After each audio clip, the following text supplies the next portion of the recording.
না, এই মস্তিষ্কর দাম গবেষকরা জানাচ্ছে, যদি বিজ্ঞানীরা জানাচ্ছে যদি বানানো যেত তাহলে 5,000 কোটি টাকা লাগতো এই মস্তিষ্ক বানাতে, তো এত সুন্দর হতো না। এই মস্তিষ্ক চালাতে যে বিদ্যুৎ লাগে এটাকে 2000 কোটি কিলো ওয়াট বিদ্যুৎ লাগে।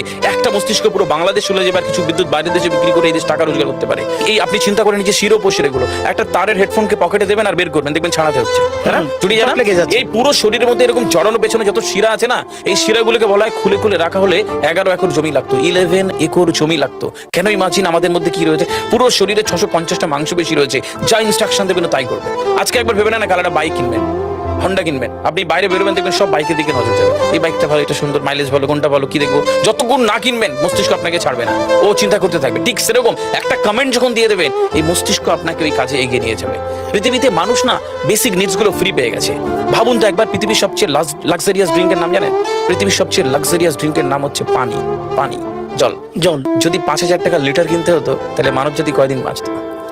তো পৃথিবীর পানিকে ফ্রি করে দেওয়া হয়েছে।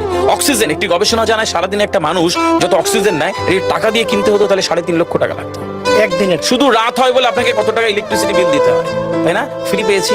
আমরা সারাদিনে যতবার অক্সিজেন নিই, শ্বাসটা নিই, 17,609 থেকে 23,608 বার। এই যার একবার দমের কষ্ট সে জানে একবার শ্বাস নিতে কত। তাহলে বেসিক নিডস গুলো তো ফ্রি, আর বাকি জিনিস আল্লাহ সুবহানাহু ওয়া তাআলা দিয়ে দিয়েছে। আপনার আমার জন্মের সময় সব দিয়েছে, একটা উইল পাওয়ার ঢুকিয়ে দিয়েছে, যেটাকে বাংলা ইচ্ছা শক্তি বলে। এই ইচ্ছা শক্তির বলে আপনি এখান থেকে বেরিয়ে কারো বলে চুরি করতে পারেন, আবার অভুক্ত মানুষকে একবেলা খাওয়াতে পারেন।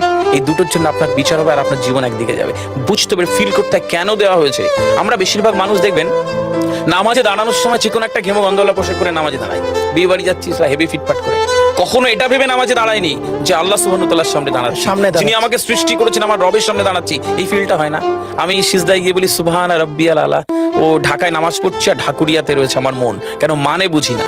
আমরা তাকবীরে তাহারিমা করি আল্লাহু আকবার, আল্লাহ সর্বশ্রেষ্ঠ, ফিল করি না। যখনই না ফিল করবেন তখন অনুভূতি আসবে না। সূরা জুমার আয়াত নাম্বার 9 খুব সম্ভবত আল্লাহ সুবহানাহু ওয়া তাআলা কোরআনে বলছে যে জানে আর সে জানে না, দুটো ব্যক্তি এক হতে পারে না। সুতরাং বুঝতে হবে। হাদিস শরীফে আমরা সবসময় পড়ি না যে শহীদের রক্তের তুলনায় জ্ঞানীর কলমের কালি অনেক বেশি মূল্যবান। কেন বলেছে? ফিল করতে হবে। চেহারা দেখেন প্রিন্সের মতো একটা ছেলে, এই ছেলে এখন 5টা মামলার আসামি, বয়স মাত্র 20। আপনি এটা কিভাবে ঢাকাবেন? তোমার আমরা সুযোগ দেব তোমাকে ভালো, আর ওকে ঠিক আছে, তোমার কথা ডান। কিন্তু এই বয়সেও 5টা মামলার আসামি। ওর মুখের ভাষ্য যে এ পর্যন্ত সে 6 মাস জেল খাটছে, হয়তো আমরা আরো কাগজে কলমে থানায় নিয়ে দেখলে দেখা যাবে আরো সময়। ওর বাবা 12টা মামলার আসামি। ওর বাবার নাম পড়ে গেছে সিডি রুবেল, মানে বড় সন্ত্রাস, চাঁদাবাজ, সব বাবার দেখা দেখি হয়েছে। চেহারা দেখেন প্রিন্সের মতো একটা ছেলে। হ্যালো বন্ধুরা, সামনেই তো পয়লা বৈশাখ, তার জন্য আমি আজকে